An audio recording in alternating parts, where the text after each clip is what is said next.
Hello guys, welcome to the Cortex Medicine and I am your host, theboggusdoc. Okay, so today we will read about an important topic, important differential diagnosis. Okay, so this is a photo can be given in the exam. Okay, so the two most important DDs, important differential diagnosis is Raynaud's phenomena and frostbite. Okay, frostbite is a injury that caused by exposure to dry colds. Important remember. For the weight goals, we have used the term immersion foot syndrome. Okay, like this. So in the if we compare both of these, you can see in the Raynaud's phenomena there is a color changes in various stages like blue color, pale color, normal color. Okay, and Raynaud's phenomena is a painful condition, but frostbite is a almost painless condition, but it is painful only on rewarming. Important point. Okay, so the most important point, frostbite exposed to dry colds. Okay, there are three degrees for the frostbite of the skin involvement and tissue involvement. It is the in first degree it is the frost nip, in second degree it is the superficial, in third degree it is the gangrene state. Okay, usually painless but painful on rewarming.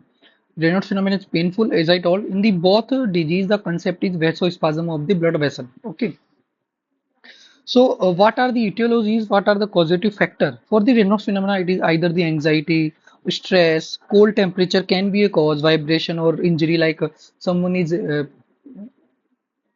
doing piano, okay, for longer time, smoking, autoimmune disease, drugs causing narrowing of arteries or beta blocker. So, Raynaud's phenomena is divided into two types. Primary Raynaud's phenomena, in this the Raynaud's phenomena is the disease, and secondary Raynaud's phenomena that is autoimmune or that is related to any other condition.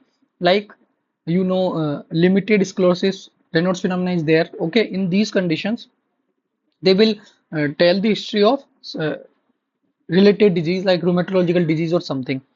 Okay, if you see the etiology for the frostbite, it is the cold or freezing temperature. For the Raynaud's phenomena, the treatment is calcium channel blocker, vasodilator like phosphodiester, sildenafil, and ACE inhibitor, losartan. Okay, or alpha blocker is also work as the vasodilator. It's better now. ACE inhibitor, losartan. Okay, so what is the uh, treatment?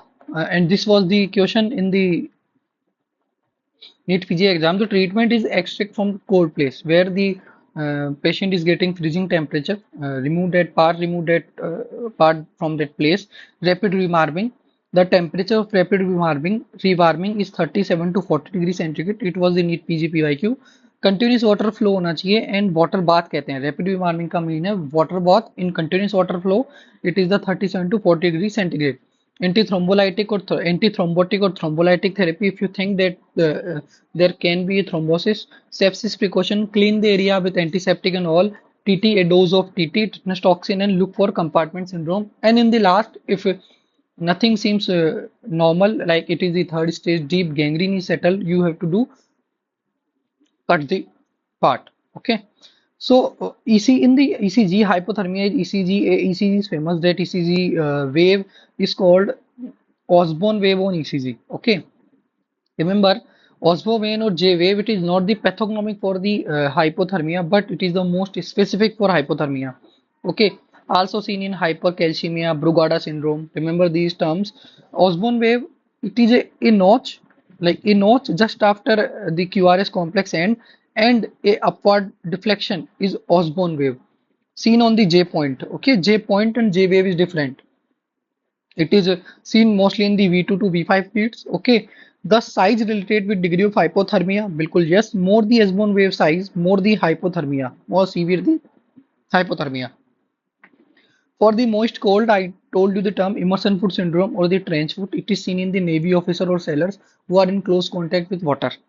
Okay, in the Rajasthan and managed state, there is a condition like Lu and more summer condition. In these states, we got so many patient of heat stroke. Okay, in the summertime, the patient comes in your emergency with the CNS dysfunction in altered sensorium. The temperature is more than 40.5 degrees centigrade with history of heat exposure.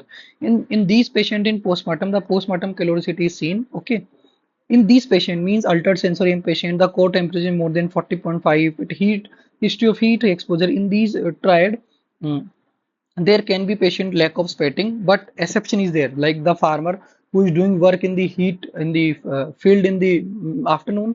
There is a lot of sweating and patient goes in the heat stroke because of fluid loss. Okay, dry skin will be there, bp is low, bp will be decreased due to fluid loss, and in the reflex there will be tachycardia. Remember this heat stroke, sweating can be there, usually the lack of sweating is there, but sweating can be there. Okay, so before cooling the patient, you have to secure the airway by the ET tube and core temperature monitoring. Peripheral method is not preferred. Remember, you have to consider for the glucose infusion, because in these patients hypoglycemia is frequently noted. You can do multiple things. Evaporative cooling means most practical and effective way. Cool water is spread on the exposed skin and there is a continuous airflow.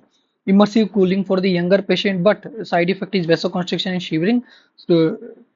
So you have to avoid hypothermia. Cooling blanket but not preferred due to slow rate of cooling. Less efficacious rarely indicated method है IV infusion of fluid, like cold fluid को आपने सीधा IV infuse कर दिया, or you can do cold irrigation of bladder or GI tract. Okay, or other method is efficient but invasive and rarely necessary method है cold thoracic and peritoneal lavage by the cold water or cold fluid.